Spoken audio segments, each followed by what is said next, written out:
정몽규 취임 후 보조금은 11년간 3배 늘었습니다. 정부 보조금은 연간 최소 110억 원 수준이며 스포츠 토토 등 복표 수익 연간 200억 원이 지원되고 있습니다. 주요국 정부 보조금 없거나 의존도 낮으며 피파 랭킹 20위권 국가들은 70% 이상이 협회장은 전문 경영인이 하고 있고 이외 축구인 등이 하고 있습니다. 우리나라처럼 재벌 총수가 회장인 곳은 단 한 곳도 없습니다. 대한축구협회에 연간 약 300억 원의 국가재정이 투입되면서 수익에서 정부 의존도가 약 30%에 달하는 것으로 나타나며 충격에 빠졌습니다. 사실상 정부 재원이 아니면 운영이 어려운 셈입니다.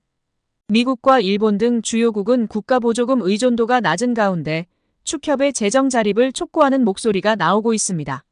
18일 한경닷컴이 축협의 손익계산서를 분석한 결과 지난 2013년 이후 보조금과 복표 수익을 제외하면 연 평균 300억 원 적자를 기록하고 있습니다.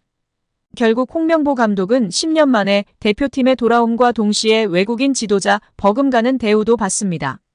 이임생 이사는 연봉 등 세부 계약 조건에 대해서는 밝힐 수 없지만 이제 한국 지도자들도 외국인 감독 못지않게 대우를 받아야 한다는 생각이라면서 외국인 지도자에 뒤지지 않는 계약을 체결했다고 전했습니다.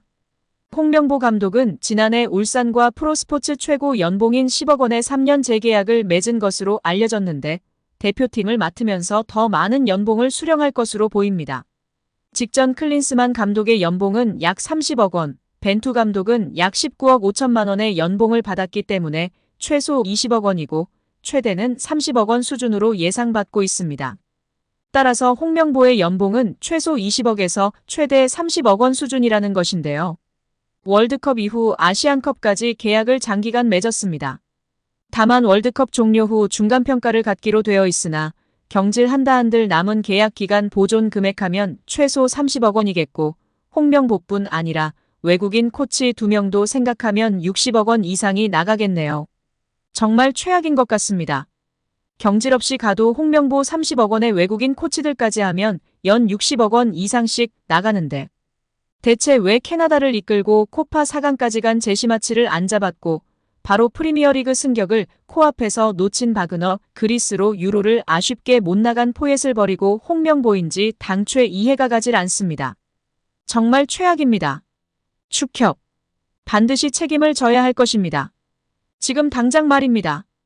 홍명보 감독이 축구대표팀 사령탑 선임 과정에서 대한축구협회 전력강화위원회 회의에서 1순위가 아닌 2순위 추천 후보였다는 스포츠윤리센터 조사 결과가 나와 논란을 낳고 있습니다. 스포츠윤리센터는 지난 7월 대한축구협회의 축구대표팀 감독 선임 관련 비리가 있다는 제보를 받고 조사에 착수했으며 약 4개월 만에 이를 마무리하면서 정몽규 회장과 김정배 부회장, 이임생 전 기술총괄이사에 대해 문화체육관광부 징계를 요청하는 조처를 의결했습니다. 이번 스포츠윤리센터의 징계 요청 결정문에서 논란이 불거진 것은 홍 감독에 대한 전강위의 추천표였는데요. 신동욱 국민의힘 의원실을 통해 확인한 결정문에 따르면 스포츠윤리센터는 축구협회 국가대표 전강위 10차 회의에서 홍 감독이 다비드 바그너 감독에 이어 두 번째로 많은 추천을 받았습니다. 이는 축구협회가 지난달 전강위 10차 회의록을 공개하면서 홍명보 감독과 외국인 감독이 가장 많은 7명의 위원으로부터 추천받았다고 밝힌 것과는 배치되는데요. 홍 감독과 함께 최다 추천을 받았다던 외국인 감독은 바그너 감독입니다. 대표팀 감독 선임 과정을 살펴본 문체부 감사 결과에서도 홍 감독이 전강위 10차 회의에서 바그너 감독과 최다 추천 후보였다는 축구협회 발표 내용과 크게 다르지 않았습니다. 그러나 스포츠윤리센터는 당시 한 위원이 추천 대상에 바그너 감독을 언급했으나 축구협회 회의록에는 이를 누락한 것으로 확인됐다고 짚었습니다.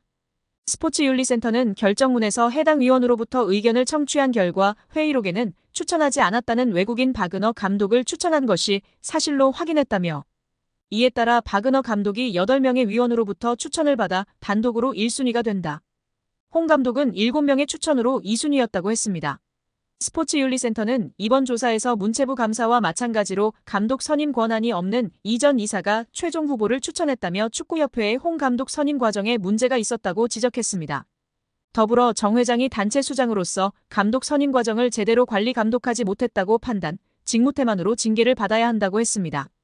김 부회장은 권한 남용, 이전 이사는 최종 선임 과정을 불투명하게 진행한 점을 이유로 징계 대상자가 됐습니다.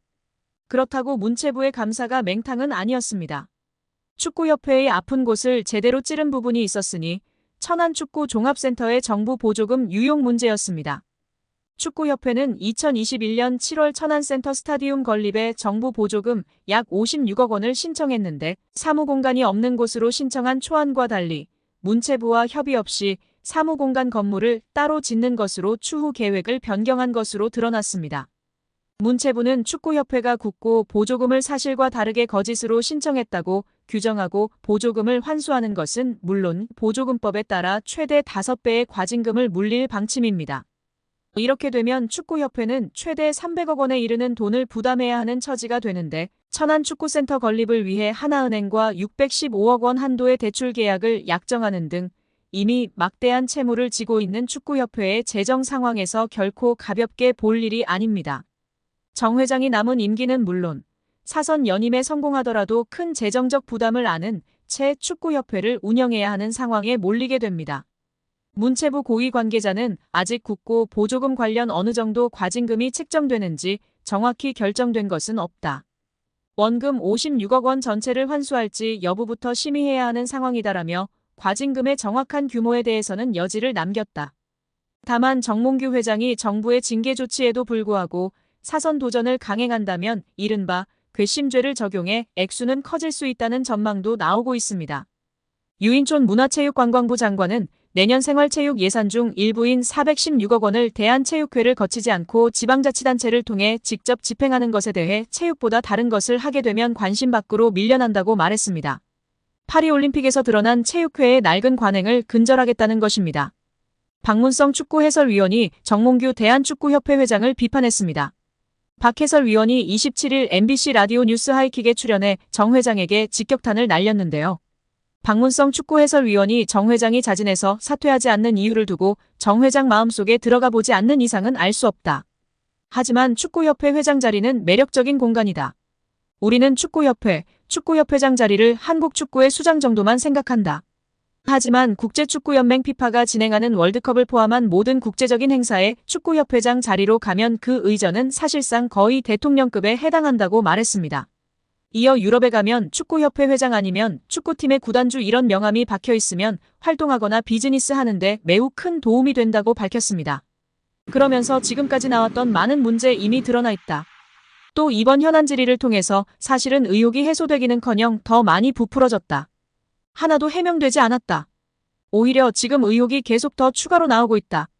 특히 홍명보 한국축구대표팀 감독 선임의 절차와 과정에 모든 것들이 다 불공정했다는 이야기들이 이미 다 어느 정도 나왔다. 이제는 지금의 이 체제 그만 끝내는 것이 옳다고 전했습니다.